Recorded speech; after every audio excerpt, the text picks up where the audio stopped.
हिंदुस्तान के दुश्मन को अपनी जान कहते हैं, मोहब्बत की इसी मिट्टी को हिंदुस्तान कहते हैं। हिंदुस्तान कहते हैं जो दुनिया में सुनाई दे उसे कहते हैं खामोशी, जो आंखों में दिखाई दे उसे कहते हैं तूफान। जो ये दीवार का सुराग है साहब, जो ये दीवार का सुराग है, चाइना, अमेरिका, पाकिस्तान साजिशों का हिस्सा है, मगर हम इसे अपने घर का रोशनदान कहते हैं। देश प्रेम और राष्ट्र निर्माण की उपलक्ष्य पर अपने कुछ विचार आप सभी के साथ साझा करना चाहूंगी। आजादी, आजादी का असली मतलब वही समझ सकता है जिसने कभी गुलामी की हो।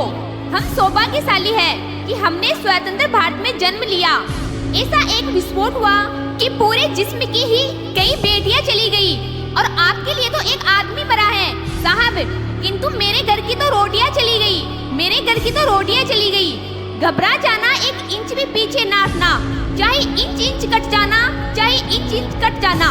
इस तरह बुरा परिवार, यानी कि इस तरह पूरा परिवार अपनी देशभक्ति साबित कर रहा होता था। तब देश बलिदान मांगता था, तब देश लड़ जाने को कहता था, तब देश मर जाने को कहता था, मिट जाने को कहता था, फांसी चढ़ जाने को कहता था।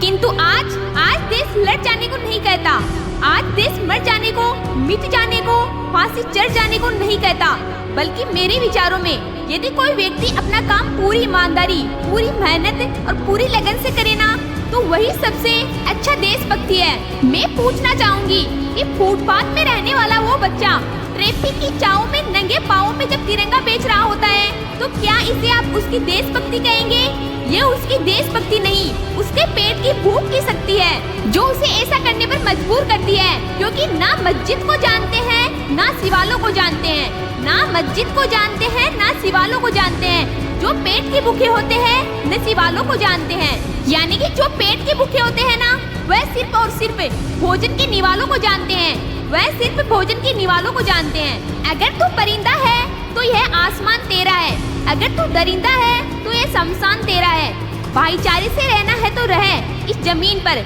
वरना यह कब्र भी तेरी है और कब्रिस्तान भी तेरा है। और यह बूढ़े माँ बापा को वृद्धाश्रम की चौखट पर छोड़ आता है। करा उठती है वो देशभक्ति जब मुसीबत में फंसे लोगों की जान बचाने से ज्यादा हम सेल्फी लेकर अपने लाइफ बढ़ाने में लगे रहते हैं। बोतल वोद का काम मेरा रोज का ने भारत का भविष्य तबाह कर रखा है। हम ना एक ऐसे समाज में जीते हैं जहां महिला सुरक्षा के मामले में हम आज भी चौथे नंबर पर आते हैं। हम ना एक ऐसे समाज में जीते हैं जहां पत्थर की मूर्त को लगते हैं 56 भोग और भूखे नंगे तड़पते सो जाते हैं। लोग मजदूर को मजदूर नहीं, यानी लोग मजदूर को मजदूर समझे, मजबूर नहीं। गरीब को काम दीजिए, दान नहीं। और अगर दान देना ही है तो जीते जी रक्तदान दीजिए और मरने के बाद अंगदान दीजिए, मरते हुए को जीवन दान दीजिए। यही सच्ची देशभक्ति और यही सच्चा राष्ट्र प्रेम है। ना सरकार मेरी है ना रब मेरा है, ना सरकार मेरी है ना रब मेरा है, और ना ही यह बड़ा सा नाम मेरा है। बस इतनी सी बात का गुरूर है मुझे कि मैं भारत की हूँ और यह भारत मेरा है, यह भारत मेरा है। परंतु एक वैचारिक बीमारी हमारे समाज में मुझे नजर आती है। कहा जाता है कि हम दुनिया के सबसे बड़े लुखंतर हैं, जहाँ हिंदू पैदा होते हैं, मुस्लिम, सिख और ईसाई भी पैदा होते हैं, लेकिन बदकिस्मती है अब इंसान पैदा नहीं होते।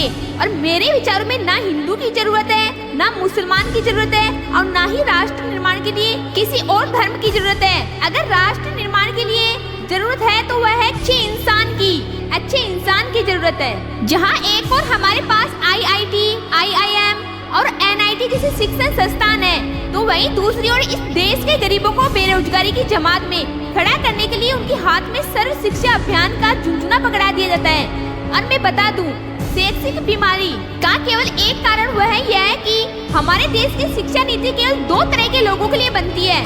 पहले वह है जो विद्वान है और दूसरे वह है जो धनवान है।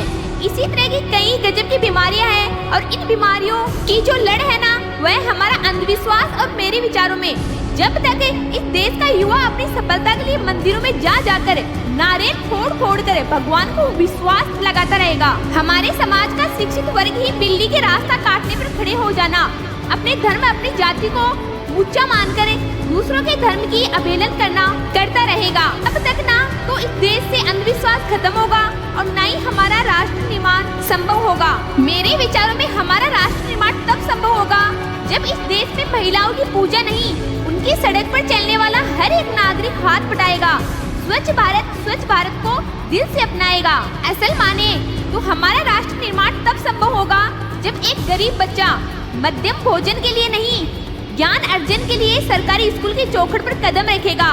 और हमारा राष्ट्र निर्माण तब तक संभव नहीं होगा जब तक कि पूर्ण रूप से भ्रष्ट, मानसिक रूप से दिवालिया, धार्मिक रूप से अंधा, राजनीतिक रूप से गंदा, स्वैच्छिक मान मूल्यों के आंकड़ों में जिन बिन बेबंदमाई अखंड भारत को खंड खंड करता रहेगा, तब तक हमारा राष्ट्र निर्माण संभव नहीं होगा। छोटी छोटी कोशिशें करनी होगी, क्योंकि ठोकर हमें पहाड़ से नहीं, पत्थरों, I being student, I being simple daughter, आप इस मदरलैंड फिर प्राउड टू बी इंडियन। और मैं सैल्यूट करना चाहूंगी सरहद पर दिन रात हमारी रक्षा के लिए खड़े हर जवान को, इस देश के पुलिस प्रशासन और किसान को, और इस देश के हर उस व्यक्ति को जो अपना काम पूरी ईमानदारी, पूरी मेहनत और पूरी लगन से करते हैं, जिनके बिना राष्ट्र निर्माण की कल्पना करना भी असंभव से लगता है। और आज इस मंच पर पूरी जिम्मेदारी के साथ मैं भारत की बेटी यह कहती हूँ कि हमारा राष्ट्र निर्माण तब संभव होगा जब हम सभी में आप सब मिलकर प्रयास करेंगे, क्योंकि हमारे देश की जिम्मेदारी नहीं, हमें आगे ले जाने की हमारी जिम्मेदारी है। अपने देश को आगे ले जाने की, अपने राष्ट्र को आगे ले जाने की, अपने वतन को आगे ले जाने की। तो बस अंत में मैं बस यही कहना चाहूंगी, मेरा हिंदुस्तान महान था, महान है और महान रहेगा। मेरा हिंदुस्तान महान था, महान है और महान ही रहेगा। हौसला सबके दिलों में बुलंद है, तो एक दिन पाकिस्तान भी जय हिंद कहेगा। पाकिस्तान ही क्यों, सारा जहां जय हिंद कहेगा, क्योंकि सारे जहां से अच्छा हिंदुस्तान हमारा, सारे जहां से अच्छा हिंदुस्तान हमारा। हम बुलबुलें हैं इसकी, यह गुलिस्तान हमारा, यह गुलिस्तान हमारा। जय हिंद, वंदे मातरम।